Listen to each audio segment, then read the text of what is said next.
2002 elections were held in Iraq, and guess who got 100% of the votes?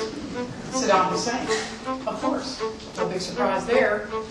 But nothing like that could ever happen in our country, right? I think the American people are owed impeachment proceedings in the House of Representatives. Those who criticize the Patriot Act must listen. Year after year within this happy grove, our fellowship bends for space. A world where you only have choice on the surface, but in reality, you're a complete and total slave on a global plantation. People need to understand this administration lied to the nation about 9/11. Terrorism must be looked at from all points of the globe, not just America. I tried to warn the American people of the dangers that I saw emanating from this administration. The war on terrorism is a thin cover for the war on dissent. They'll swear up and down a bill is going to give you more freedom, and it's actually giving you a lot less. So to all the tyrants today and all the tyrants back in history and the tyrants to come in the future, you will be defeated. You have the spirits of evil working in the leaders and in the politicians and in the generals, working with them. You have nothing but evil. You need to answer real questions instead of lying. You were both in Skull and Bones, the secret society. It's so secret we can't talk about it. What does that mean for America? The conspiracy theorists are going to go wild. I don't know. I haven't seen the web. Number 322. You both were members of Skull and Bones, a secret society at Yale. What does that tell us? Not much, because it's a secret. Is there a secret handshake? Is there a secret code? I wish there were something secret I could manifest. 322, a secret number? There are all kinds of secrets. If this were a dictatorship, it'd be a heck of a lot easier. Just so long as I'm the dictator, I'm the dictator, I'm the dictator, I'm the dictator, I'm the dictator, I'm the dictator, I'm the dictator, I'm the dictator. American dictatorship. What is an American dictatorship? Well, it's the system of power, the system of control, our real form of government in this country.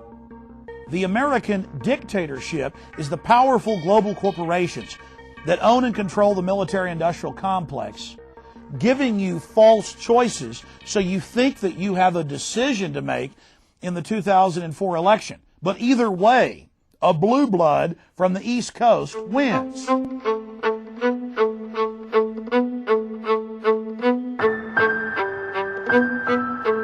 Words me, those guys were both members of the secret society at Yale, right? I have on my website, Infowars.com. So we're not getting this new guy is no better than the lone Here's guy. the deal. If you believe Reuters, they're third cousins. If you believe the Associated Press, they're ninth cousins. They're both ninth cousins to Hugh Hefner. They're members of the same secret society, only 15 members each year, which admittedly was set up in 1832 to overthrow the U.S. And we only have 800 living members of that organization, but you can count their members as 3 presidents, 8 CIA directors, many of the heads of the Fortune 500. And they work in concert together to bring you the unfolding police state, to bring you these criminal wars of aggression against sovereign, innocent nations. Bush, Kerry, and Hefner, odd cousins. Oh, you CBS found it. News. Well, understand, anything I spew out is documented up one side, down the other. I don't care how crazy it sounds. You're right, though. Check this out. Hugh Hefner was quoted as saying, "I would be delighted to invite President Bush and Senator Kerry for a family reunion." CBS News confirms that Bush, Kerry, and Hefner are cousins. It's very important to know that this film has been made in the course of the last 12 months. And time again on my own syndicated radio broadcast, and as we made this documentary, I said, look, it's going to be Kerry. Even when Dean was ahead of Kerry, I said, it's going to be Kerry. Think of that. Out of 290 million Americans, we have 2 people from the most elite secret society in the United States, only 15 members tapped or chosen each year. And this is who we get for our presidential candidates. Out of 290 million, 2 people from the same organization that just chooses a couple people every year. It's absolutely incredible. Can you guys open website audio up on the air? Actually, you can go to Infowars.com or PrisonPlanet.com right now. Scroll down and it says Skull and Bones, and you can play the clip of Bush on Meet the Press a few weeks ago saying, yeah, it's so secret I can't talk about it. Okay, let me play this. Yeah. See if it works. Yeah. You were both in Skull and Bones, the secret society. It's so secret we can't talk about it. What does that mean for America? The conspiracy theorists are going to go wild. I'm sure they are. I don't know. I haven't seen the web. Number 322? First of all, he's not the nominee. And, look, I look forward... Are you prepared to lose? No, I'm not going to lose. Kind of skipped over it, didn't he? Well, he just said it's so secret I can't talk about it. Now go down. Under that... Oh, so he was serious? I thought he was kidding. Under that is Lord Kerry on Meet the Press about a month earlier. You both were members of Skull and Bones, a secret society at Yale. What does that tell us? Not much, because it's a secret. Is there a secret handshake? Is there a secret code? I wish there were something secret I could manifest. 322, a secret number? There are all kinds of secrets, Tim, but one thing is not a secret. I disagree with this president's direction that he's taking the country. We can do a better job, and I intend to do it. He laughs, too. Wow. Do you know what's interesting about that clip? They both gave the same answer, short answer, and moved on to the next subject with a chuckle. With a little chuckle in between. No, I'm saying it's all staged. That's pretty weird. So we have these cousins who are members of the same secret society who have sworn an oath to each other above all other oaths. And they admit, even in the mainstream media, but laugh and say, oh, it's no big deal, that these so-called leaders engage in bizarre occultic rituals. And it's so weird that the general public has trouble even interfacing with it. There's kind of a cognitive dissonance that we don't want to believe it. We cannot ignore it. It's right out in the open. What about Skull and Bones? Skull and Bones obviously gets a good deal of attention simply because A, it's secret, and B, the members are people who often turn up in high places later in life, and we'll certainly hear lots about it this year because both George W. Bush and John Kerry were members. Most of the conspiracy theories that are out there now tend to place a lot of emphasis on the notion that there are interlocking secret organizations that hold the real power in the world, and because of its secrecy and because of the elite background of many of its members, Skull and Bones is a prime candidate for that. Well, this isn't just the Skull and Bones when they're 22 or whatever. This is when they're old men at Bohemian Grove. And the point is, in the Trio Network documentary from my footage, they admit, yes, Mr. Jones got the ritual, yes, we're doing this, but it's just for fun. Well, the point is that it's a ritual about not having a conscience. It's the cremation of care. Boy, I wish I could have that one.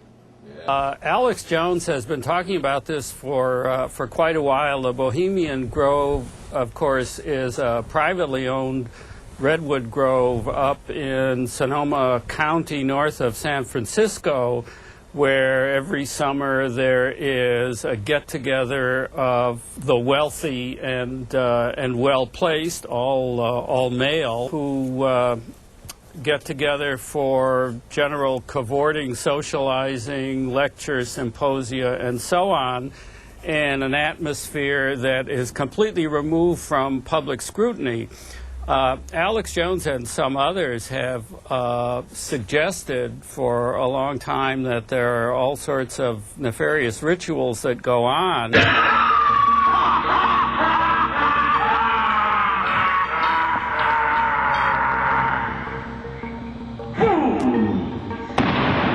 I woke up one morning to learn that I had been attacked for an hour and a half on C-SPAN by Brian Lamb and some professor. And the professor gets up there and says, well, Mr. Jones claims he snuck into this place called Bohemian Grove, and Mr. Jones claims all these wild things. Look, I have the video. They admit I snuck in.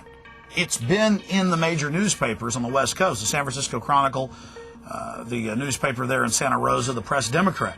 And I snuck in, and here were our so-called Christian conservative leaders worshiping Moloch. Year after year within this happy grove, our fellowship bends thee for a space. Thy malevolence which would pursue us here has lost its power under these friendly trees. So shall we burn thee once again this night, And in the flames that eat thine effigy, we shall read the sign, Midsummer sets us free.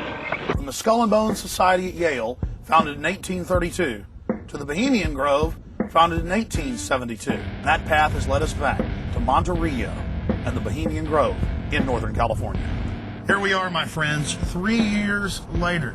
There have been a lot of news articles and rumors about world leaders meeting and engaging in satanic rituals. Now, the news admitted that the world leaders met here every year, going back at least 75 years, with presidents coming here going back over 100 years ago. But we wanted to try to put the rumors to rest, find out if it was true. We snuck in to the Bohemian Grove, and I was able to catch one of their many rituals on tape, the cremation of care. And yes, the leaders of the Bohemian Grove, based in San Francisco, have admitted that I did indeed sneak in and videotape the ritual. But they say I'm blowing it all out of proportion. They're just having fun. It's a theatrical production.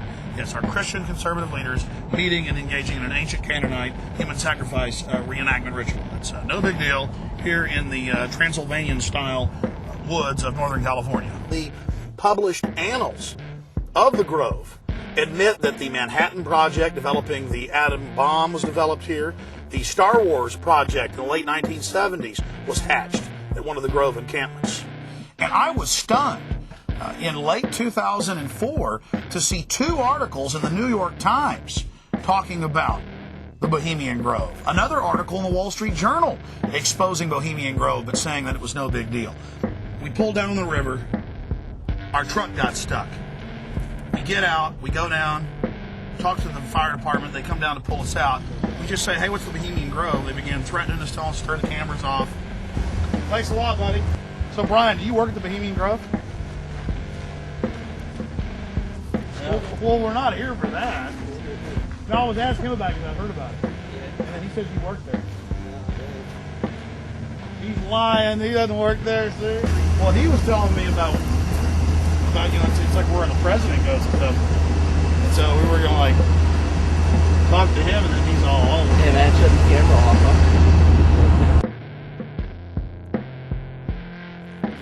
Here we are at the entrance to the 2,700-acre club that really begins a few hundred yards back there with several guard shacks and checkpoints. How's it going, bud? It says Bohemian Grove Security. We were driving through this town, and we asked what was in the town. They said the Pink Elephant, the motel, and the Bohemian Club. We said, what's the club? They said, that's where these rich people go, like Arnold Schwarzenegger. Then we asked a firefighter about it because our truck was stuck, and he freaked out and said, I'm not talking about it. Now we're interested. So what goes on here? A resort for rich people. Okay. Thanks. See you later. Here, let's stop and ask this person about the Grove. You guys know about the Bohemian Grove? Yeah. What do you think of it? I've been here for 49 years. Been there 49 years? I've been here 49 years. What do you think of the Grove? Still there. I never worked up there or anything, but... Oh, yes, you have. I disagree. Yeah. Oh, he means we don't have the ID. Hi, I'm not... Come on, Jen. And neither is... Is that an electric eye? Yes. Cool. We're over here looking for a handbag. What do you think of the Bohemian Grove? They throw a lot of parties up there. A lot of government Random food and officials come in liquor. and fly out. I'd like to get one of their IDs. Oh, we've had that from... Get in, Chucko. What do we think of it? What is the Bohemian Grove? Bohemian Grove's a man's Now they're men. party place, right? You are so full of... Oh, you said that because you're a man. That's how you found out. Well, not being a man, I found out slightly differently. You found out about the Grove differently? Yeah, because I didn't go there as a man to party. I went there as a woman to party because, well, come on, Carol. Look, that's a valet. Okay. Have a good evening. Hey, do now. Where? What channel is this on? Should we follow you? It's not going to be on. We'll follow you. All right. Carol. Yeah. Bye. Take care. You're beginning to sink deeper into the rabbit hole now. And find out about the Grove. This is a Twilight Zone, like Lovecraft novel or something. I want to tell everybody out in TV land how they can come to the Grove, where their elected leaders, along with the big bankers and the heads of media, meet, along with some European royalty, every year to decide how to run the country. You can fly into San Francisco, or you can fly into Santa Rosa. You can even fly into Sacramento, and you just drive out to Highway 101. You take Highway 12 out west towards the coast. You get about 10 miles out from the coast, right outside the little town of Monterey. And the town of Monterey, off the main drag, you'll take the Bohemian Avenue. And it dead ends right here at the 2,700-acre Redwood Grove entrance, where your world leaders, among other things, set policy for much of the planet and dress up in black and red robes and worship, Moloch. They would say that Moloch was a Canaanite deity that children were sacrificed to. They don't say they worship Satan, they just worship an old deity that likes to gobble children, basically. It's so generational, they're so compartmentalized at the top of the pyramid that they don't even know it. This is what they are. They're a beast just rending people. Yeah, and the people are allowing it to happen because they know nothing else. The modern dictatorship relies on what is euphemistically called mind control. Many Americans have accepted mind control and simply call it spin or advertising. Some people have wacky ideas like taxing gasoline more so people drive less. That's John Kerry. We're going to keep pounding, let me tell you. We're just beginning to fight here. These guys are the most crooked, lying group I've ever seen. Who's crooked and lying? The president? I was talking about the attack machine. So this, in essence, is the American dictatorship. A world where you only have choice on the surface, but in reality, you're a complete and total slave on a global plantation, a feudal serf. I think the American people are owed impeachment proceedings in the House of Representatives.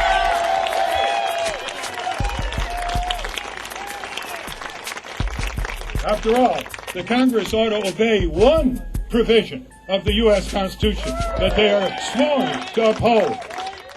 In March of 2004, on the one-year anniversary of the beginning of Gulf War II, a local peace group based in Dallas, Texas, requested that I come and speak after Ralph Nader, the popular consumer advocate who also ran for president in 2000.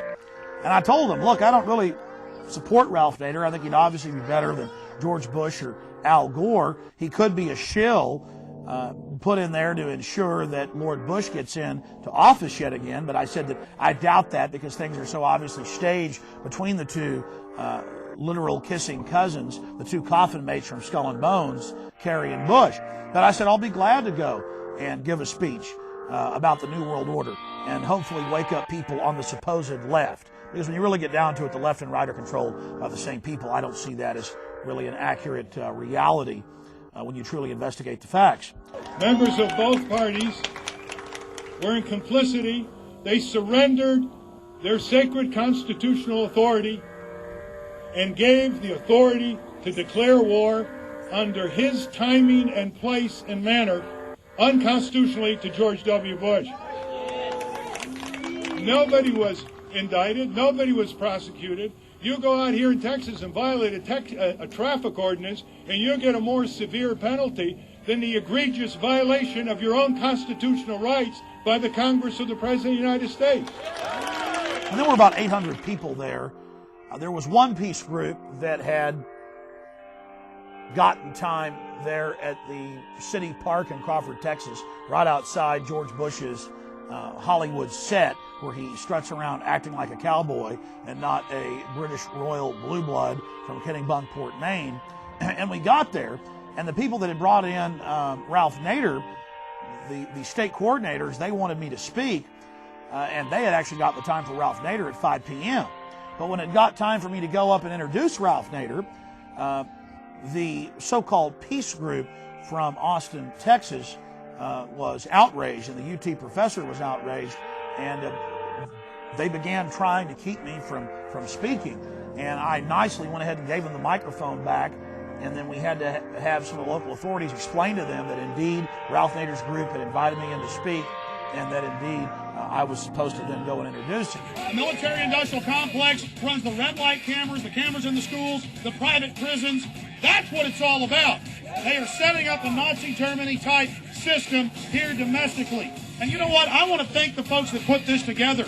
Lori Tice and others. They're the ones that brought Ralph Nader in. And the local folks are great too. But it's 5 o'clock. They're only supposed to be up here. But here they are because, well, they love talking to crowds. God bless you. I'm coming up later to expose the New World Order. Stay with us. Yeah! Just amazing activity. The fissures we see even in the so-called peace movement. And their abject fear of me because I'm pro-gun, pro-national sovereignty, and against the tyranny of the Democratic Party. Bill Clinton did a lot to destroy our liberties and freedoms because he's a tool of the elite. Bill Clinton helped protect bin Laden when Sudan and Afghanistan wanted to arrest him. He was just carrying out the policy of the CIA as an active puppet for the globalists. But they couldn't seem to figure that out. They can't understand that if we're going to get our country back, so-called right-wingers and so-called left-wingers and libertarians are going to have to come together and really get outside the box and see the big picture. Again, ladies and gentlemen, I want to see if I get up here, they magically appear again. Seriously, if we're going to defeat this global tyranny, the left and right have to wake up to the fact the left and right is a fraud. The only difference between George W. Bush and John Forbes Kerry, well, they're cousins, they're members of Skull and Bones. Their voting record is almost identical. Think about that. Their voting record is almost identical. They both voted for the war. They're all for the same issue. That's the key here. And I have to tell you that after having a chance to talk to Ralph Nader's staff, after being able to interview Mr. Nader,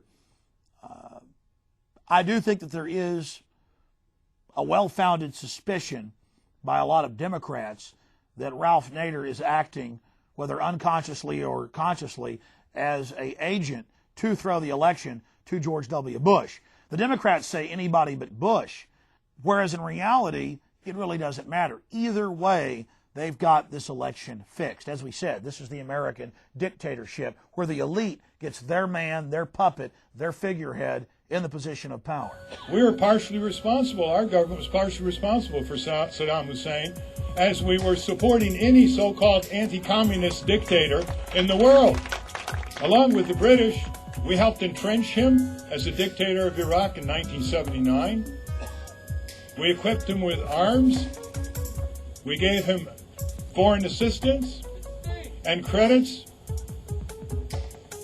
We had our corporations apply and receive export permits from the Department of Commerce in the 1980s under the Reagan and Bush 1 administration, providing this brutal dictator with the raw materials for chemical and biological warfare.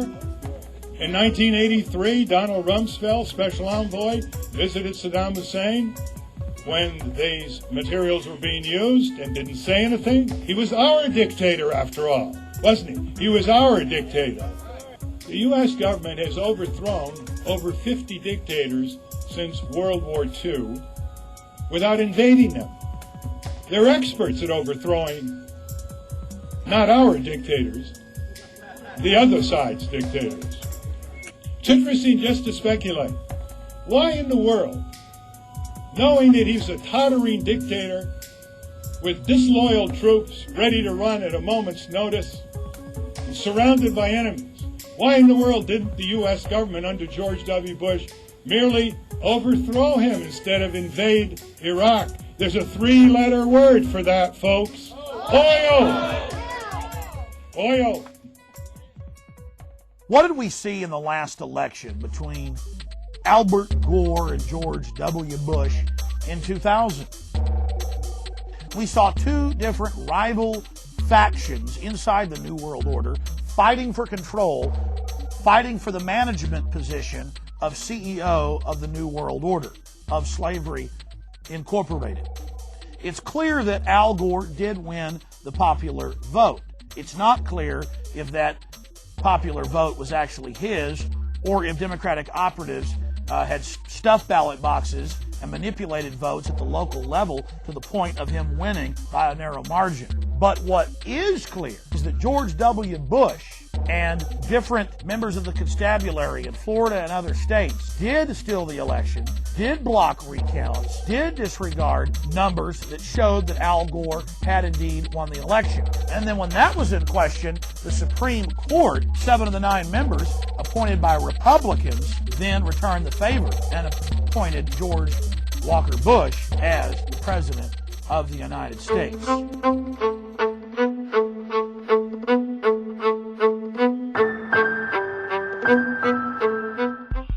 We're talking about a dictatorship of the mind, where the people are scared into absolute submission. Did you ever imagine that you would see the federal government up on television saying, well, the terrorists may want to disrupt our democratic process, so we're going to have to disrupt the democratic process. We may need to cancel or suspend the election if there's a threat or if there is a terrorist attack. But I thought the terrorists wanted to disrupt our elections, so why would you now try to disrupt the elections? How obvious, how transparent, how see-through is that? There was a case in Tennessee where the tabulation software added illegally a quarter of a vote to the favored candidate for every one vote that the unfavored candidate received. Now that was flat out wrong, but because this particular unfavored candidate had Judge Joe Brown on his side, they were able to sue and find out exactly what happened. So we understand that these manipulations are going to take place. ES&S, Election Systems and Software. Republican Senator Chuck Hagel, who is he? He's got ownership ties through a holding company to ES&S. Well, he's a 20-year friend of the Bush family. He almost became our vice president instead of Dick Cheney. And he won his seat in the Senate twice by these big landslides in Nebraska, in a state that had not elected a Republican senator in over 24 years. But you know what? The votes were counted, 80% of his votes were counted by ES&S voting machines. Maybe it's a little coincidence, I don't know. Don't know. It's very important for everyone out there to spend time looking at the election process in your county, in your city. While Americans are being fed a steady diet of Michael Jackson and Lacey Peterson and lots of football, our elections are being stolen by the owners and controllers of electronic voting machine companies by rigged software and no paper audit trails. And time is running out for us to do something about it. I spoke to the Libertarian Distinguished Speaker Series here in Austin, Texas, and I have to tell you, I was delighted when I told the crowd of several hundred people that if anybody here disagrees with me, please ask a question, please state why. And no one said that they disagreed with me. This shows that we're winning the intellectual battle, that a mass awakening, a renaissance is taking place. And that's the best news I can give you. You know how when a tornado's coming, or an earthquake, and they've done studies of this at major universities, mice, dogs, cats get restless, start running around, get upset, sometimes hours, some cases even days before. They have that sixth sense. They have that instinct. They have that survival mechanism deep inside them. And we all have that too as the most advanced creature on this planet. But it's pushed to the side by modern culture. We're supposed to ignore it. So the point I'm trying to make is, deep down, people know that something is wrong. Deep down, people are ready to move and stand up against the New World Order. And it was exciting to be able to hear the speaker before I spoke, who detailed just some of the key smoking guns and bullet points and red flags concerning industrialized election fraud. In 2002, elections were held in Iraq, and guess who got 100% of the votes? Saddam Hussein, of course. No big surprise there. But nothing like that could ever happen in our country, right? Well, what if I were to tell you today that virtually any hacker with a laptop could hack into the electronic voting machines that are being used in most of the states across our country, that are going to be used by 50 million Americans in November while they're voting for president, adding votes, and changing the final tally without being detected. The work that you heard earlier being spoken about with the electronic voting machines is very, very serious. This is the arrogance of government. And you can see that they're getting more and more arrogant, more and more aggressive. And that's been the norm throughout history. Governments are tyrannical, powerful, ruthless people always seek to get into positions of greater control. That's just been human history. But somehow, the mainstream media, mind washers over the last 50 years, have convinced the general public, the middle class namely, that government is nothing but good. It never does anything wrong. Anybody that questions it or wants to limit it is crazy. The law enforcement handbooks and manuals and the videos I've been sent by police of what FEMA and Homeland Security is teaching them. Doesn't matter if it's Democratic administrations or if it's George W. Bush. It's horrible. They're saying that if you question government, if you get involved, if you speak out, you're bad. And that's a classic example and a key indicator of tyranny out of control. Well, one of the things that I think we need to rely on is, the fact that there's a long tradition in America separating the military from the police. George Washington, for instance, refused kingship, was offered this title, but refused to take on that role, suggesting that, it was not right for a movement in those days that was about opposing the state, the quartering of soldiers in people's houses and so forth. It was an anti-militarism that sort of founded this country, and the separation between the military and the police is kind of the foundation upon which our democracy is built. So I think one of the things that people need to look at is the ways in which that we can recodify the Posse Comitatus Act. The Posse Comitatus Act being the criminal statute which bars the military from enforcing laws domestically.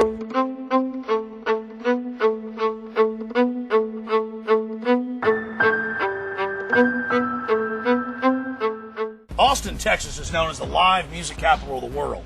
And Ozomatli is a Grammy Award-winning band that has no history of causing any problems. They came to Austin, their venue was totally jam-packed. In the middle of their set, the fire marshal requested that they help get the crowd outside because it was overflowing. When they did that, police from outside rushed in on them and said, "Get people back in the bar. Don't have them come out on the sidewalk." This was all caught by tourists on tape as they peacefully complied. But the police were already in that mad dog mentality and began assaulting the crowd with tear gas and then arresting members of the band, including the manager, and charging some of them with felonies, despite the fact that nothing illegal was caught on tape and no one resisted them. This is becoming a very serious pattern, not just in Austin, Texas, but around the country.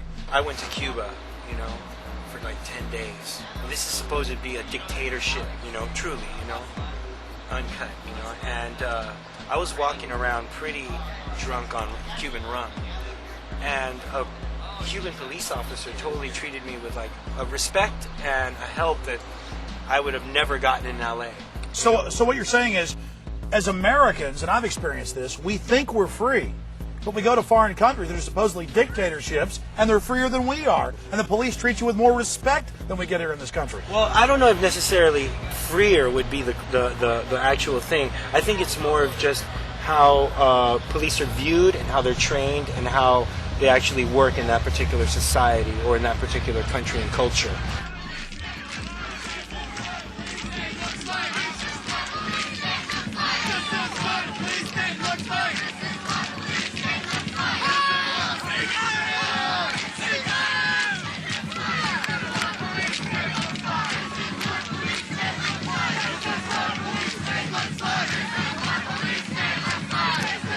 So why are they getting so arrogant? Why are they laughing at us? Why are they being so out in the open about the despotism that they're engaging in? This command and control system they're setting up. It is, in large part, because of the electronic touchscreen, no record voting systems they're putting in. 3 of the major companies have former deputy directors of the CIA on their board of directors. The local voting machine company that we all supposedly vote on is in large part controlled and owned by Clear Channel. Clear Channel, and of course Clear Channel is a globalist organization, basically an intelligence operation.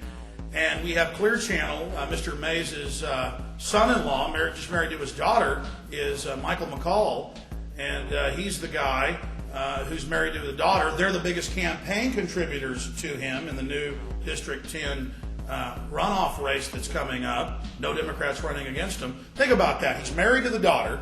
The Clear Channel is the biggest contributor to his campaign, and they own the electronic voting machines.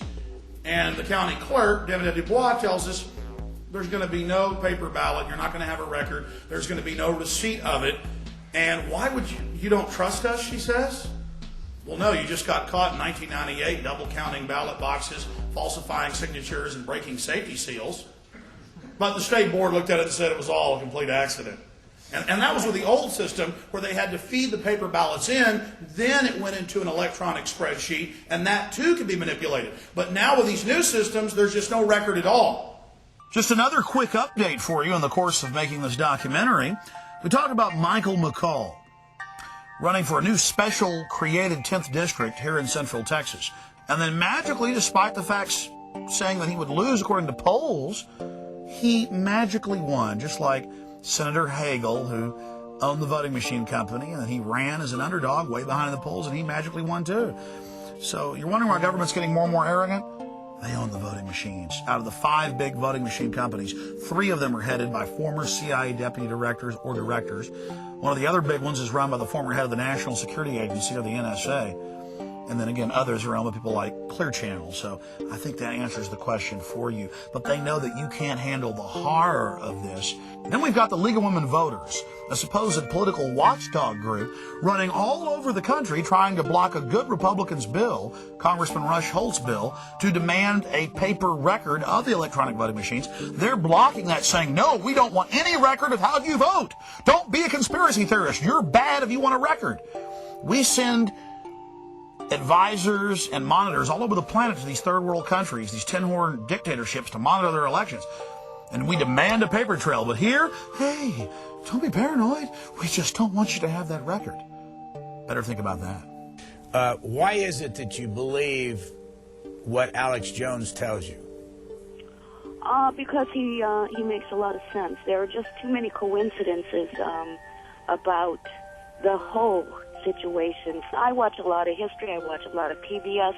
I do not watch propaganda. As Hitler said, it is easier to believe a big lie than a little lie.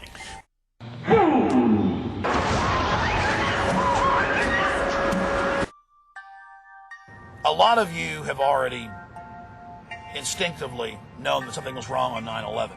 But you're still saying, how could elements of the government do something so horrible? How could they carry something out like this? Well, look what happened to millions of American Indians. Look what happened to African Americans because of criminal elements in the government and individuals that stood to gain by their enslavement, by their murder. So don't be naive. Look at history. Look at what all the dictators have done. Look at what's gone on in kings and queens' courts. Look at the subterfuge they had going on 1,000 years ago, 500 years ago, and then magnify that today. It's very naive to look at all the motives that the military-industrial complex had for 9/11, and then to look at all their connections with the Taliban, with the Al-Qaeda, with training the supposed hijackers, with giving public officials warnings. You cannot deny what's developing here, what's happening.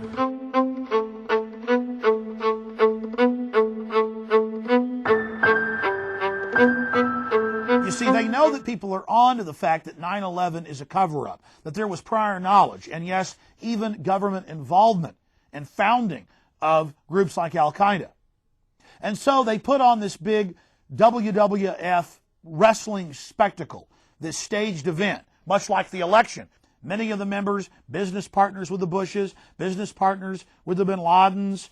Remember when they first set up the commission, they tried to have Dr. Henry Kissinger as the head of it, and the media called him the independent chairman? Well, this new independent commission is no more independent than Dr. Henry Kissinger was going to be as the chairman. What we really need is a bipartisan congressional inquiry, which has been proposed by some members of Congress, but the leadership by the Republicans has blocked it. Someday the truth will come out about how $30 billion of intelligence budgets a year couldn't follow the tracks of these attackers that were apparent for 4 years before the September 11th attack and were signaled to the headquarters in Washington in some fashion by the field offices of 2 FBI officers in the field. So a bipartisan response. From day one, the 9/11 Commission said they weren't going to address any blame on the government. They were going to call for recommendations. And before they even had their whitewash investigation, they said, we're going to call for Patriot Act 2. We're going to call for a giant domestic CIA spying on every American, just like the KGB or the GRU. And then they were going to give us their findings after the election, but after there was some criticism, they said, okay, we'll bring you our findings beforehand. And then, the day after they announced their findings, calling for a domestic CIA to keep us all safe from ourselves, they have another fake terror alert, which admittedly later was fake. But what a nice backdrop to scare the people into going along with this.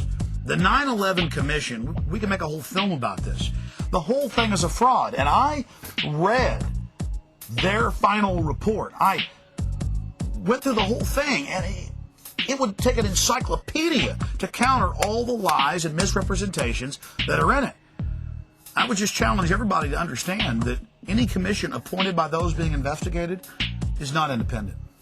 Powerful people at the pinnacles of success are there in many cases because they are ruthless, because they could care less about anyone but themselves. They'd sell their mother out for a piece of bubble gum.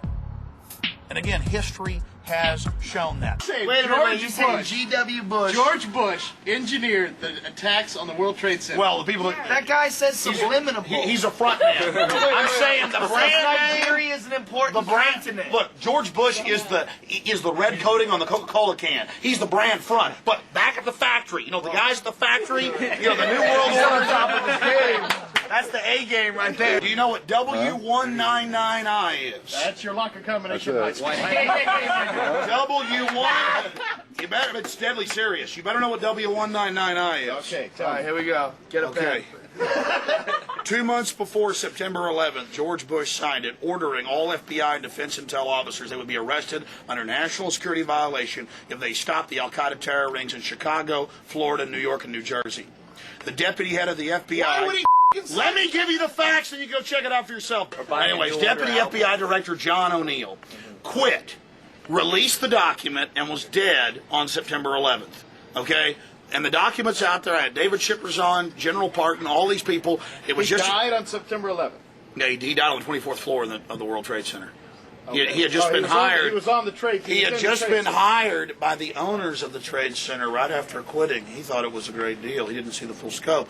The Rockefeller family, along with the Port Authority, owned those towers, and had just transferred it 2 weeks before the attack, but he'd already been hired. His first day on the job, he was taken out. He's the guy that blew the whistle preemptively. It's in the New Yorker magazine, just one of the 500 publications. On PrisonPlanet.com and Infowars.com, we have over 600 9/11 smoking guns, or what we call red flags.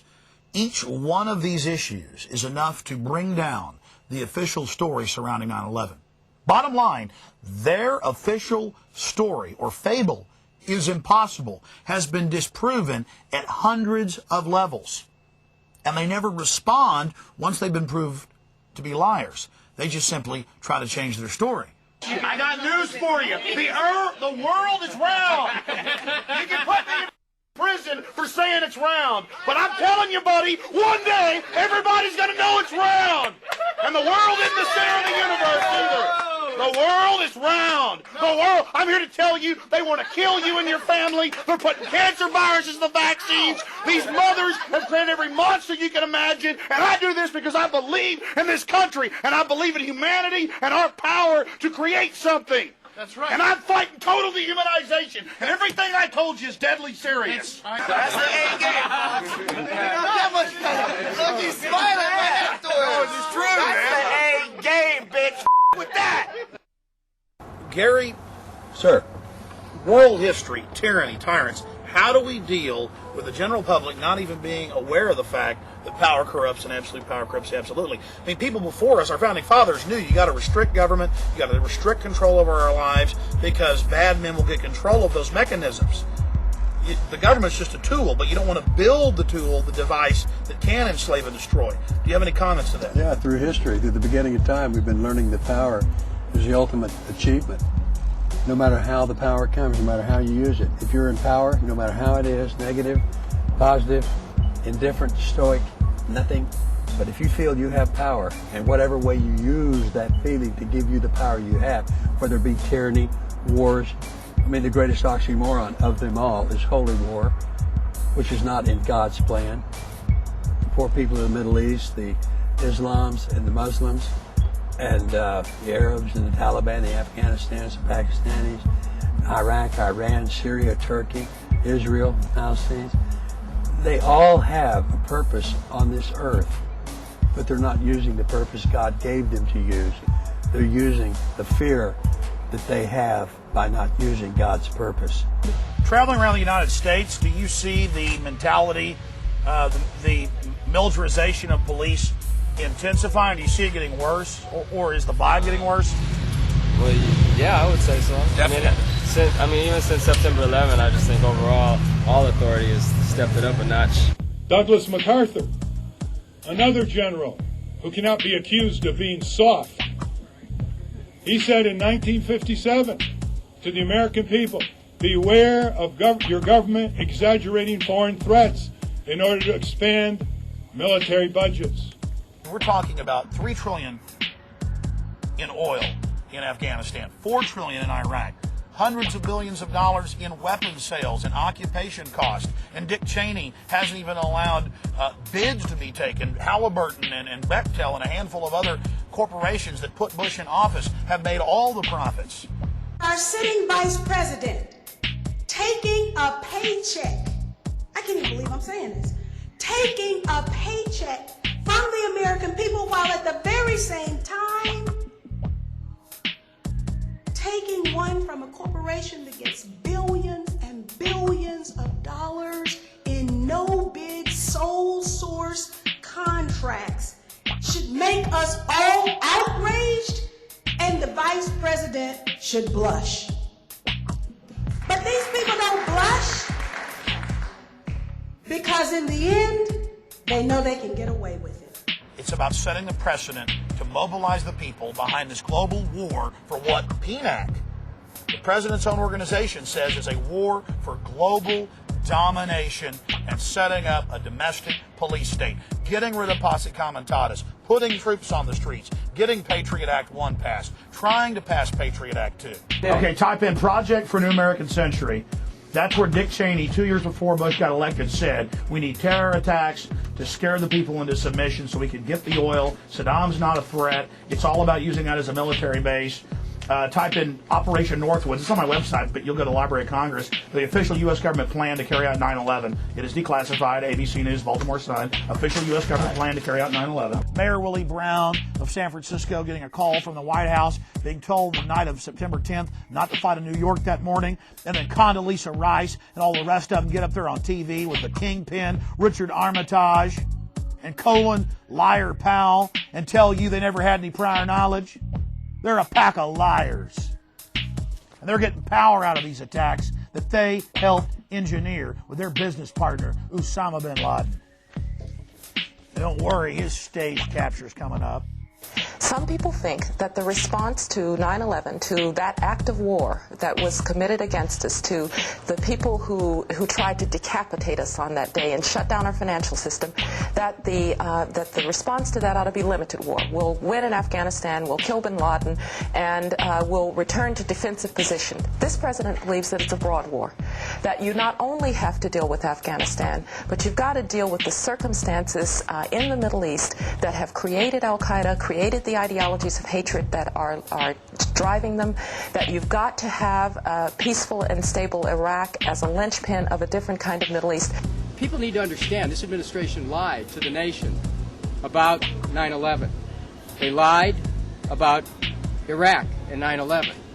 They lied insisting Iraq worked with Al-Qaeda in 9/11. They lied about saying there were weapons of mass destruction. They lied in order to justify an attack on Iraq. Their ulterior motives were very transparent. They were looking to control the oil, to be able to give contracts out, to be in a position where they could dominate the politics of the region and use that as a platform to control other nations in the region. I mean, The whole thing is unmasked, but the American people love their country. They're ready for the truth, and we shall take the truth forward. You shall know the truth shall set you free. It's very important to consciously connect the dots and focus in on one of the central issues. Bush has given all these speeches. You're either with us or against us. Either with us or against us. You're either evil or you're good. All of this is happening, and they're saying we're going to arrest anybody who's got any connections to the Taliban or Al-Qaeda. Then you've got the U.S. government flying 8,000 of the Taliban and Al-Qaeda, the cream, out to Pakistan. You've got the U.S. government founding the Taliban and Al-Qaeda in 1979, building them up to the 1980s for the war against the Soviets. And then Bush is giving all these speeches about how we've got to go after anybody who has connections to bin Laden. No one has connections to the bin Laden family like the Bushes and to Osama himself. In fact, Osama bin Laden was an admitted CIA asset, we believe still is, and his code name, admittedly, was Tim Osmond. In the 1970s, he was in the U.S. with a short hair and no beard. There's been photos out there of him driving around in his Cadillac, hanging out with the CIA. His older brother founded Arbusto Oil with George W. Bush, his first big contract out of college in 1976 in Midland, Texas, while they owned an airport together in Houston. But again, the media, there's been a few articles, Fort Worth Star-Telegram, BBC, but that's it, folks. So we need to look at the motive, we need to look at the history, we need to look at how the president is intimately involved with the bin Ladens. In fact, we've got FBI agents who were ordered by Bush under W199I, a presidential order, several months before 9/11 to back off the bin Laden family, to back off Al-Qaeda in this country. He threatened, Bush did, to arrest FBI agents if they stopped Al-Qaeda. They knew specifically what the hijacking plans were. In fact, FBI agent Robert Wright with David Shippers, the man that impeached Bill Clinton, and Larry Klayman of Judicial Watch gave a press conference last year before the National Press Club. And they said, here's the letter from the Justice Department. We'll be arrested if we tell you what we know about the Bushes and the bin Ladens. But Larry Klayman said this, all I can tell you is the Bushes vacation with the bin Ladens. Bush has taken over the media. In fact, that's one of the offices that some of his people are involved in. Media and Bush merging together, and I'm glad to see a lot of the media is starting to resist that. This is Judah, you uncrack. The media is owned by the same corporations that own Bush. That put him in They're power. all owned by the same people. And Karl Rove, the head White House guy, has been going around saying, don't put out anything that criticizes the government. That's work with us. absolutely and they're involved untrue. in Totally that is absolutely untrue. I was in both of those meetings. Sir, I read his quote. I was in both. There was quote. Come on now. I saw the meeting on C-SPAN. Don't fight. I was there. I saw it on C-SPAN. One of the biggest holes in their argument is the fact that they never heard of a plan to fly hijacked jets into landmarks on the East Coast. We're going to take a closer look tonight at another example of where, despite the conventional wisdom, there were people in the United States who actually were preparing to defend against the kind of attacks which occurred here on 9/11. The North American Aerospace Defense Command, NORAD for short, has been defending the skies over the U.S. and Canada for almost 50 years, 46 to be precise. USA Today reports that in the 2 years before the attacks on September the 11th, NORAD conducted exercises using hijacked airliners as weapons. And one target was the World Trade Center. We knew they hated us. But there was nobody in our government, at least, and I don't think the prior government, that could envision flying airplanes into buildings on such a massive scale. But that turns out not to be true. U.S. military planners did envision and practice those very scenarios. As reported by USA Today, the North American Aerospace Defense Command, NORAD, conducted exercises with fighter jets, simulating hijacked planes flown into the World Trade Center in the 2 years before the attacks. And so then I saw Condoleezza Rice get up on TV and say, we had never thought, we had never heard. Why, that's a ridiculous conspiracy theory to say that. Pentagon planners also envisioned the attack on the Pentagon 5 months before it happened. According to this April 2001 Pentagon email, Air Force officials wanted a war game, having a terrorist group hijack a commercial airline and fly it into the Pentagon. The truth is pouring out in the media. You can hardly keep up with it. It's even coming out on Fox TV. Bill O'Reilly went on national TV to say he was wrong. He was wrong. He admitted he was wrong. That's big of him. Most of these people never admit they were mistaken. But the most telling evidence came from President Bush's favorite and chief arms inspector in Iraq, David Kay, who, after spending $500 million of your tax dollars in recent months with 1,500 skilled inspectors, returned home to report to his commander-in-chief, and he said, with further elaboration, he said, quote, "We were wrong," unquote.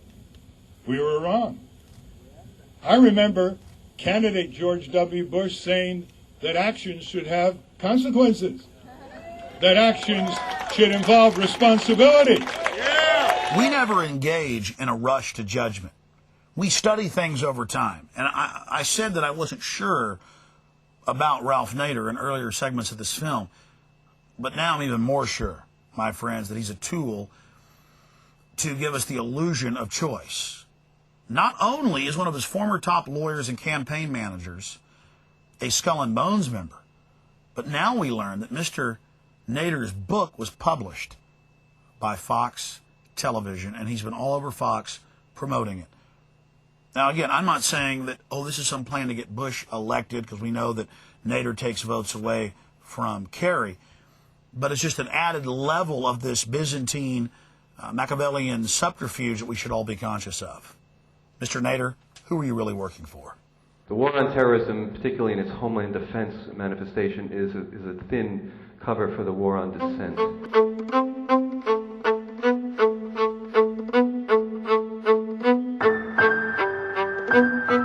A lot of prominent individuals have come out against the war. And they're not all what you'd call leftists. Mel Gibson has come out against the Iraq war. He said that it's wrong, that it's unconscionable, that it's a crime, that it's not America's place. And you know, Mel Gibson is just in line with George Washington, who said, don't get involved in foreign entanglements. Don't get involved in imperialism that was the norm at his time in the world, and is still the norm today, just more sophisticated, more veiled. Power is a gift we have to utilize within ourselves for others in the best way possible. The paradigm of power is the highest standard of power, and that simply is giving. For 50 years under both parties, our government has been supporting brutal dictators who suppress their workers and their presence. Why don't we have a war on global infectious diseases that are taking millions of innocent lives and are coming to this country in drug-resistant strains?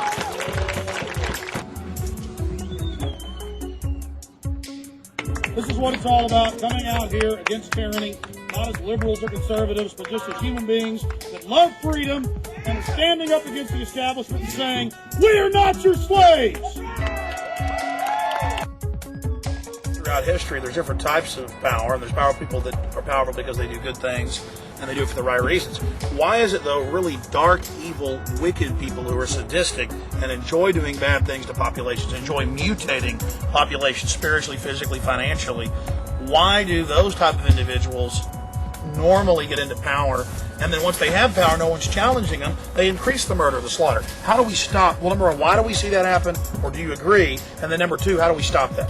A lot of the people who are under the power of the tyrants are like sheep. They know nothing else. They have no role models.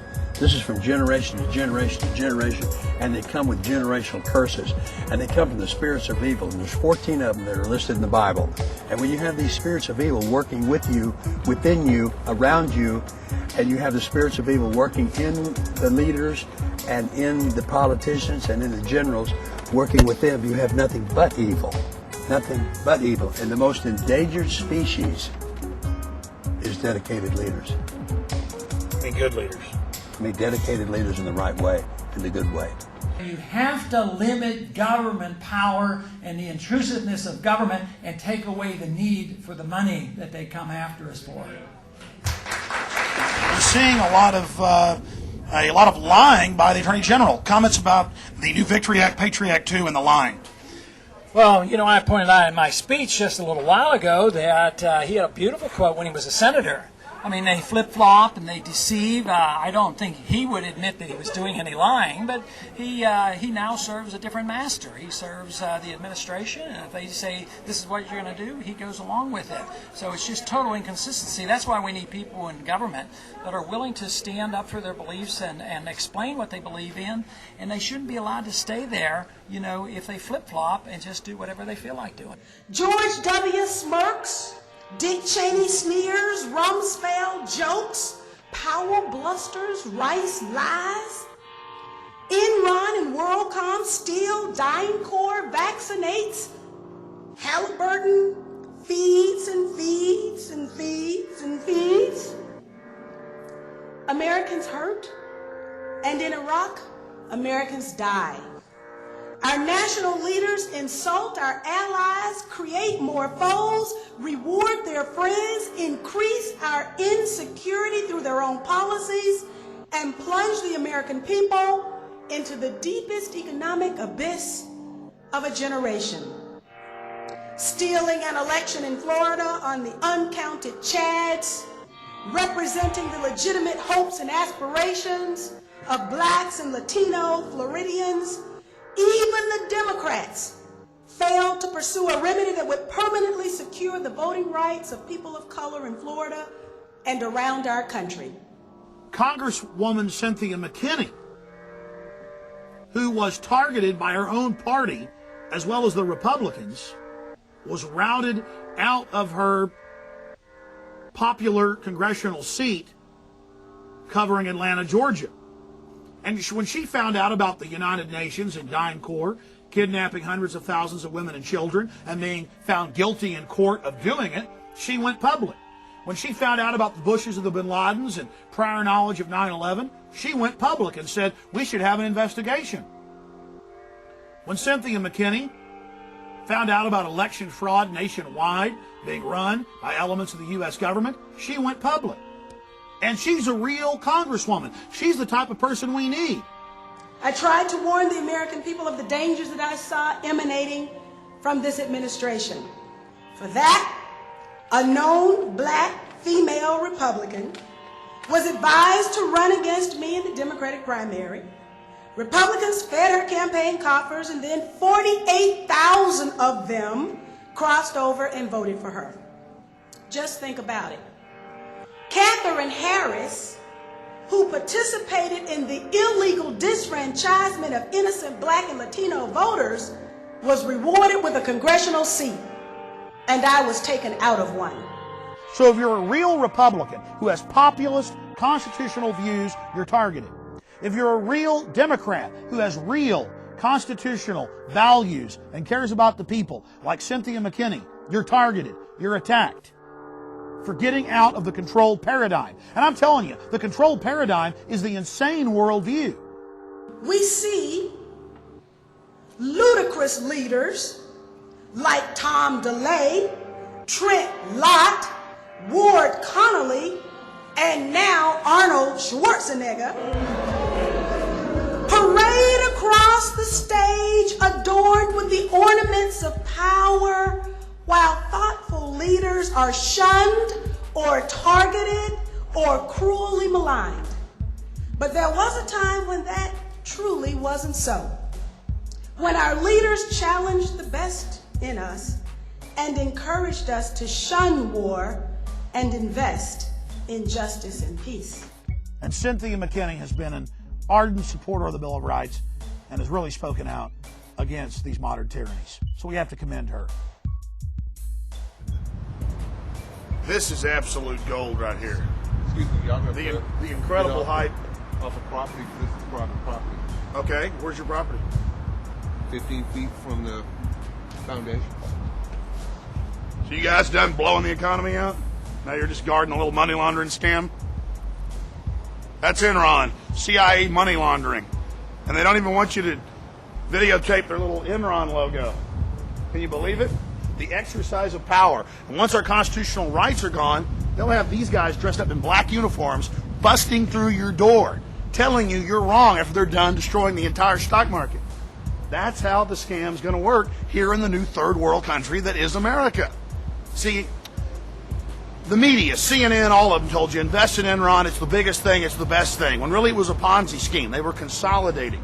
They were taking all of the assets of the population, the pension funds, putting them in the company, then using those assets to buy other real assets and transferring it into other companies. Then when they're done, they burn the house down and cover up their evidence. And then they have a whitewash in Congress where they talk about issues of little or no significance and distract you off the real facts. Where are the assets? And why aren't people talking about how 2 years ago they started transferring them into real companies? This is what we're dealing with here, ladies and gentlemen. This is the scam.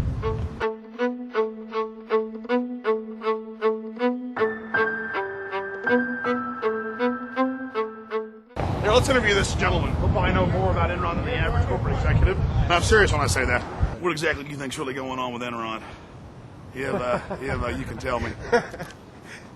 I really couldn't tell you what's going on with Enron. The only thing I can tell you about Enron is that certain people have certain assets in certain places, and they're really not disclosing where their assets at to protect their assets. Now that's incredible. No one in the media is really talking about where were the assets transferred years before they decided to blow this thing out. It's like, oh, they're all gone, run on the bank. Here it is, again, out of the mouths of babes. He knows exactly what he's talking about. You're on target. I knew we'd get the exact key focused answer we could never get from anybody else.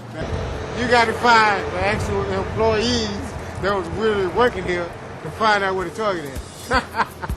The population thinks that Enron is about a company that went belly up. It was a run on the bank. Couldn't be further from the truth. The reality is it's a giant CIA globalist money laundering operation that I and others were talking about years ago. It's a Ponzi scheme. They take your pension funds, your investment, they buy up power companies, pipelines, you name it, consolidate it, transfer it to other real companies that their interests control. Then they blow out the entire company, have some stage-managed theatrical event whitewashes in Congress, and you buy it. Don't buy it for a single solitary second, because more economic crises are coming. This is how the scam is pulled. Just like 1929 America, I assure you, the stock market is not safe. I mean, you can buy anything with assets. You can buy anything in H-Town. Exactly, real tangible stuff. They've been transferring, and then they blew the dummy scheme out after the last old lady invested money in it because their stockbroker said it's the best. CNN says it, and you can trust them. They care when you're... You can't trust CNN. I mean, really, it's wrong to even speak out against this CIA money laundering operation. The neighborhood I grew up in, Boyle Heights in East LA and Los Angeles, police weren't necessarily our friends. I think with the experiences we had growing up, that they weren't always there to necessarily help you first. You know, there were situations you'd find yourself in that just seemed unfair.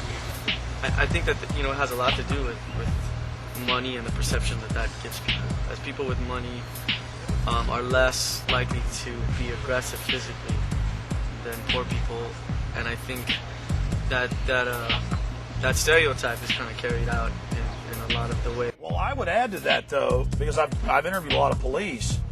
The establishment also has said that people that fit the stereotype of being poor or disadvantaged are easier to abuse, and then there aren't lawsuits and they don't get in trouble. Sure, I mean, the legal system, it costs a lot of money to represent yourself. Money does make a difference. And yes, my friends, there really is an Illuminati. There really are 13 families. They own the big banks that print the money, and they have stated publicly that they plan to get all of us, that's 95 to 80% of us, out of the way to engineer a servant class and to totally take control of the evolutionary development of the human species. Well, I'm not sure I believe in what you're saying there, Alex. It seems a little far-fetched to me. All one has to do is investigate FEMA, read the founding documents. It's been around since 1933, though they gave it the name in 1979. And I've got Senate hearings on tape where they talk about the concentration camps that FEMA is involved in constructing and maintaining. In fact, the agencies that were merged to create FEMA were were the agencies that actually kept the Japanese Americans during World War II in internment camps. And FEMA's already activated. 4 days after September 11th, President Bush activated 500 dormant clauses, activating all of the FEMA powers. FEMA can take over every radio, television station, every transmission, satellite uplink since '96. I don't think that FEMA would ever have the power to impose any kind of martial law. That's only can be authorized by an act of Congress. And so I don't really see how the transfer of power would happen unless you're talking about an actual military takeover That's not through the true. NSC. Go read the executive orders on FEMA. How would it happen? Look, it's already happening. The bunkers are in command right now. I'm getting out of here. It's where Cheney is. Look, it's incremental. Let me tell you something. I think the biggest problem in this country is not FEMA. I think it's people's ignorance of their own government and the lack of civic I agree. Yeah, people need to. I agree with it. Well, look, it's not FEMA. It's who runs FEMA. It's the forces behind this power. They can use any kind of government job to mess with people's lives. The government can use the IRS to destroy you. Exactly. They can use the military. It's just one more CIA. tool in their box. He's on target. I'm in agreement. I agree. Go read the executive orders. Dude, we may be strung out on watching sitcoms and Wheel of Fortune and drinking beer, but the American people would get their act together and kick some ass. They are. If the government Liberals tries to do and that. conservatives are coming together like I've never seen them come together, because people are worried about this. And more of what Congress does, more and more of the checks and balances are being removed in the name of dealing with the crisis. Now, I want the Speaker of the House and Leader of the Senate to be involved in the continuity of government program. They've gone public. They were very upset about it.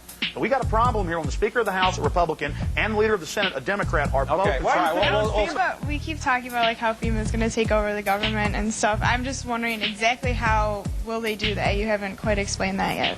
Again, it's by incrementalism. They're not going to announce they're taking over. Incrementally, they've been doing it, and by using disasters, especially terrorist attacks, it would be quite easy to expand the power to condition the people to accept that level of tyranny. So it's through crises, through problem, reaction, solution, that we would see an expanded takeover. But how? How are they going to do it? Well, it's a Richter scale of martial law, of tyranny. I'd say we're at about 5 or 6 right now, and the mercury's rising. Again, Ashcroft, you're talking about taking away civil liberties bit by little bit by little bit. And I think a lot of my Democratic friends are a bit too hysterical about what's gone down. But, well, again, I'm not a Democrat, but I see no evidence of any of this. I see no evidence of any of that. Of what? Yeah, what evidence? Okay. I mean, USA Patriot Act. Now a threat overseas could end up being a threat to the homeland.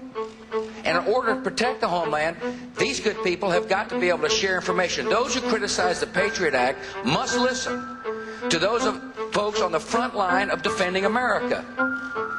The Patriot Act defends our liberty, is what it does, under the Constitution of the United States.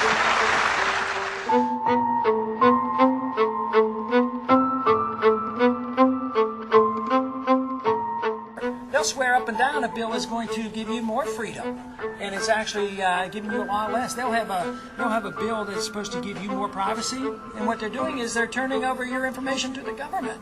In the Patriot Act, Section 802 says that all crimes are an act of terrorism, and now it's in the news. They're using it to go after strip bar owners, county commissioners who might have taken a payoff for zoning rules, zit-faced kids who were found with a bag of marijuana. They're charging thousands of people under the Patriot Act that have no connection in any way to acts of terrorism. They can talk all day about how the Patriot Act is for evil Arab terrorists. They're going to kill us any minute if we don't submit to the nice men in black ski masks. But we've all seen evidence. Mike Wallace calmly argues with somebody who's complaining about his limo driver double parked, and he's savagely arrested by the taxi police. We've got a woman in D.C. walking on to a subway station, and the police tell her, hey, you can't eat a candy bar on the subway. She says, okay, pops it into her mouth. They arrest her and say that she was chewing aggressively. This was actually in the Associated Press. Right here in Austin, Texas, this Pakistani guy with no criminal record, his family lives here in Austin, came to town. He videotaped the Capitol and the governor's mansion, and it was a national alert, on Fox. It's all over. The Pakistanis are videotaping. Well, every time I'm a tourist visiting family, I videotape things. It turned out the guy wasn't a threat. But this is used to boost the terror alert and to scare everybody. So we have the precedent being set. You eat a candy bar wrong. You argue with the taxi police. about where you're parked, you get arrested. All of this. What does this have to do with America and freedom? Bottom line, look at the climate around you. We're all being treated like slaves by those who, in truth, are the terrorists. You see, that's the common sense. Who stands to gain from this threat? Who stands to gain from the threat of terrorism? The military-industrial complex. That Congress, a few weeks ago, before it left on recess, by a 3-to-1 margin, passed an amendment that effectively struck down the sneak and peek section of the bill, which gives government the right to go into somebody's house without a warrant, without announcing, in effect, that you're doing a search, which, according to our Bill of Rights, people have to be notified. And so I'm moving forward to strike down all those sections which effectively knock out the Bill of Rights. We're going to reclaim the Bill of Rights by canceling the Patriot Act. Key provisions of the Patriot Act are set to expire next year. The terrorist threat.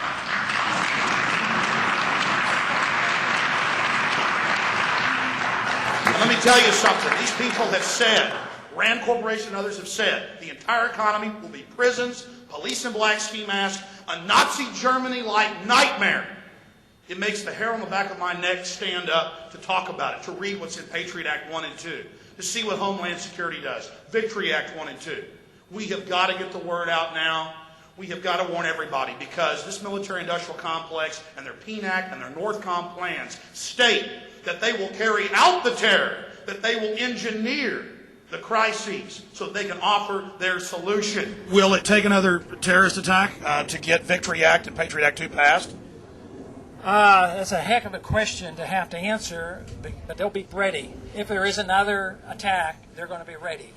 But right now, I think that they cannot get it passed because they're sort of on the defensive because of this magnificent vote we had to repeal some of the Patriot Act. One day after the Patriot Act was passed, the world got to see a copy of it because no member of Congress was allowed to read it. It was transmitted from the Justice Department, much of it written, they admitted, years before, to the Congress. It was passed while the Capitol building was under anthrax attack. 5 of the 6 office buildings were shut down. About 60 to 70% of the Capitol itself was shut down. There were federal protective forces literally running around with Heckler & Koch MP5 submachine guns, wearing black ski masks and Nazi Kurzel helmets inside of the structure. It was a federal takeover. Turns out the anthrax, all the evidence shows, was sent under order of the White House to the Capitol to create the smoke screen so they could pass this legislation. Bush, of course, and his entire cabinet were on Cipro, the anthrax-fighting antibiotic. There should be a campaign to throw this administration out for violating constitutional principles which have been the basis of this nation's civic dialogue and legal protection for over 200 years. And so that's where the energy should go. I'm doing everything I can as a member of Congress to raise the awareness of this issue. And frankly, all over this country, you've had over 100 cities pass resolutions that have condemned the Patriot Act. And it's a bipartisan effort, I might add. It's just that members of this administration, in their desire to create fear and control, have rushed headlong into this challenge to our basic liberties. I think the way that you ultimately solve it is to get rid of the administration which doesn't respect the Bill of Rights. We're making good progress in the defense of America. We've got a Department of Homeland Security that now enables people to better coordinate and cooperate and share information. We got a Patriot Act, which needs to be renewed, by the way, that and strengthened, in my judgment, that is really important to allow the criminal division and the intelligence division of the FBI to share information, which they could not do before. But the Patriot Act helps. It helps us to be able to connect the dots, as they common phrase here in Washington. These provisions of the Patriot Act are important to national security, and for this country to begin to forget that national security requires a robust capacity for law enforcement would be a major tragedy.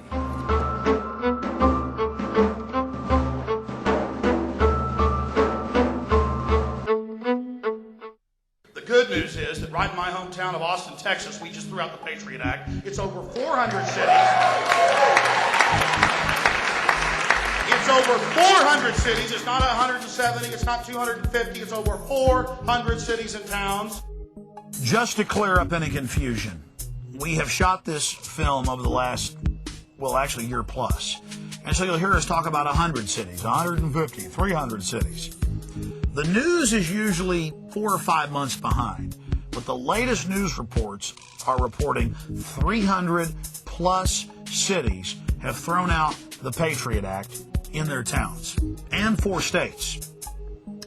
Now, 8 months ago it was over 400 cities because I've actually counted them all up. But let's be conservative. 300 plus have thrown out the Patriot Act in 4 states.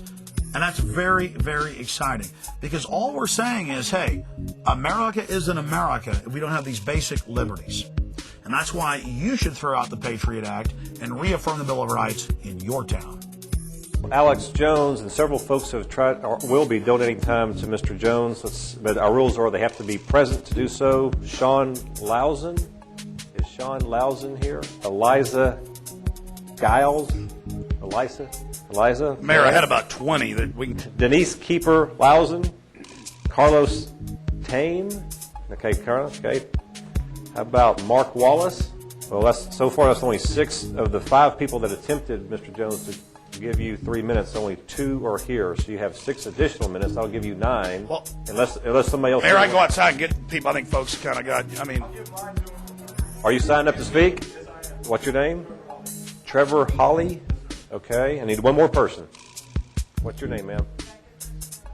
Rebecca, I'm sorry, what's the last name? Okay. Okay, so Mr. Jones, you're now at your maximum of 15 minutes. I will say, folks, occasionally you'll see myself or council members leaving the dais. I promise you when we're back in the back, there's a television and audio we can hear and see. Oh, yes, Mayor, I believe you. Don't be offended when I leave. I'm not offended. Welcome, Mr. Jones. You have 15 minutes. Well, thank you. And I hope you do stay because this is important. And I want to thank the people that came here that are part of the Second American Revolution. We shall prevail. That is a guarantee. Because as the New World Order turns up the heat, they're going to form more resistance. The tighter they squeeze, the more people are going to have that light bulb go off above their head. Now, I believe this council is made up of good people, and I think it's great that Jackie Goodman, Mayor Pro Tem, has brought this forward. Let's go through the facts. And John Ashcroft and Lord Bush and their military-industrial complex owners who are setting up a military dictatorship, I mean, this is admitted, PNAC documents, cannot hide the reality of what's happening. In fact, Ashcroft, 6 months ago, really committed a federal crime. In sworn testimony before the House and Senate, he said there is no new terrorism legislation. It's not been introduced. The Domestic Security Enhancement Act, the Justice Domestic Security Enhancement Act, House and Senate versions. It's like if I got up here and said the sun didn't come up this morning. You'd laugh at me, but the press didn't call him on it. Now he's saying there is a Patriot Act 2 and Victory Act 1 and Victory Act 2, and you better pass all of them. You know what's in Patriot Act 2, Section 501? You fit the description of a terrorist under Section 802 of the first Patriot Act. You can be arrested, secretly executed. That's right, a 3 military judge panel. Now, what is Section 802 of the first Patriot Act? It passed on October 27, 2001 at 5 in the morning when no one was allowed to read it, according to members of Congress. The definition of terrorist is any action that endangers human life that is a violation of any federal or state law. They have many other definitions about anything that influences government. Go read it for yourself. They're counting on you not reading it. They're counting on you not finding it. Ron Paul and others have pointed out that Hitler and Stalin and people didn't have the nerve to put stuff like this down on paper. They just did it. That's what's so amazing about this. And to see the assistant U.S. attorney here peddling this is really sad, but I know it's under orders. Because 2 months ago it was reported that Ashcroft met out in Hollywood with the heads, the big editors of all the newspapers, and the heads of law enforcement, and said, we'd like you to go out and write editorials, editors, we'd like U.S. attorneys, assistant attorneys, write editorials, get on talk shows, get out there and sell this to the people, that this is good, this is a wonderful thing. So I want the council, in case you don't know this, and the people here today to understand that it's a stage-managed event. I mean, it really was hatched in a smoky room to oppress you, to manipulate you, to con you. Now, that makes me very angry, and that's why it's so exciting that this council may simply just say we have a Bill of Rights and Constitution, and we will not violate the Bill of Rights and Constitution, and in this city, America is still America. I mean, it's just that simple. The very first thing the Patriot Act does is allows the FBI and the CIA and Department of Justice and other agencies to cooperate with each other and share information so that we can make sure we can spot, identify terrorists, and hopefully prevent terrorism. Why have 300 House members then rejected it? But in the middle of our conversation, activist Alex Jones called the assistant attorney a liar. Section 802 affects all citizens. It's for all crimes. It's for one marijuana cigarette. These guys haven't read it. Have you read it? Reporters? Can you respect this guy for a second? No, you know how this stuff works. Guys, I'm not going to sit here and hear this guy spew lies. See, this is, they don't want to talk to me. You need to answer real questions. You need to answer real questions instead of lying. And you know, earlier I talked to you, you know what's in Section 802. You know. Can you give us your title again? There's one thing that's for sure, if you don't get involved, you'll never make a difference. But by getting involved, I believe we still can make a difference. And now is not the time for us to give up on our political system. Like, they have the law and the government and everything on their side. And I think there has to be a shift on our side, as far as making them accountable for their actions. So putting ourselves against the machinery and saying no. Civil disobedience. Basically, and that's, supposedly what this country is all about, right? Civil disobedience, sometimes it's necessary, in a society to question, rise, and hopefully change things. The pyramid, the power is derived from the feds. It's a rampant executive mindlessness. The federal police and military entities looking to just completely erode our civil liberties on the base. But at the bottom of the pyramid, that's where the strength is. And as long as people become aware of these situations and begin to move in very kind of distinct and rational ways, there's no reason that you can't create a SWAT watch in your town. We need to preempt their ability to preempt our right to protest, to have have our grievances redressed, and and in order to exercise our freedom. There is an inherent contradiction between democracy and militarism, and whether or not we are left, right, or center, everyone should be concerned that the increasing level of violence on the grassroots. So I would suggest that people just get educated around these issues and take hope and fight back. There is but one special interest that we should be working for, and that would solve just about all of our problems, and that is our liberty. In 2004, in November, there's going to be an election and there's going to be an outcome. Now, for people who want to say, well, we don't have confidence in the system, we don't have confidence that our votes are going to be counted, that's all the more reason to participate more heavily and investigate. We don't have a crystal ball. We don't know the future, but we've studied human history. And regardless of who wins the November election in 2004, the New World Order wins. Whether it's George Walker Bush or John Forbes Hines Kerry, the establishment wins. And that's the message we try to get across to you. It's important for all of us at a grassroots level to get involved and cause a renaissance, an awakening to this fact. It's so important to realize that we need to go down to the basic foundations of freedom and liberty and get past the label or the name on the politician. Bottom line, are you freer today than you were a year ago? And unfortunately, the answer is no.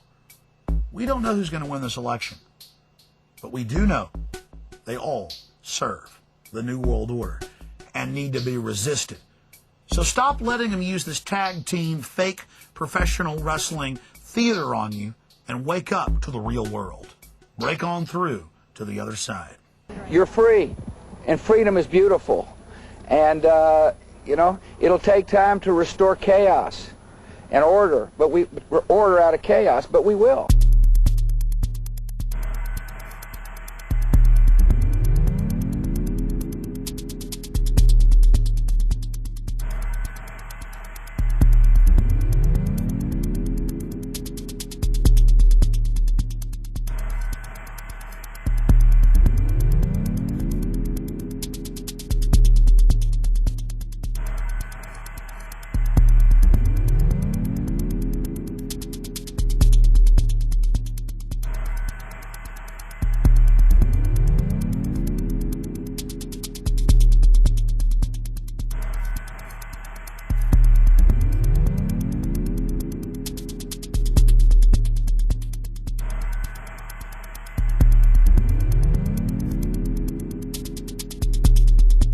Thanks a lot, Kevin. That was talking here in Malibu, outside L.A. to, Gary Busey, been in over 100 films. 107. 107, and how many incredible awards? That just doesn't matter. The awards don't matter. The notches on the gun butt doesn't matter. What matters is right now. N-O-W, and the word now stands for no other way.